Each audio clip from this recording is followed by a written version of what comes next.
कुर्बानी का गोश्त छिपा को दें, ईदू को दें, बिल्कुल दे सकते हैं। कुर्बानी का गोश्त तो काफिर को दे सकते हैं, छिपा काफिर तो नहीं है।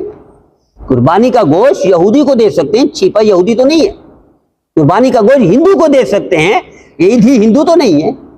जायज है, कोई अर्ज नहीं मेरे अजीजों। हम खाम का एक खोल में बंद हो गए हैं, एक खोल में बंद हो गए।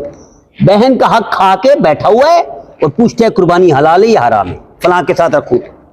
बेटी का हक खा के बैठा हुआ है, बीवी का हक महर भी खा के बैठा हुआ है और मुझसे पूछता है उसके साथ कुर्बानी कर रहा हूं, जायज है या ना जायज। बंदा अदा कर। मेरे अजीजों, वबा है मुल्क में।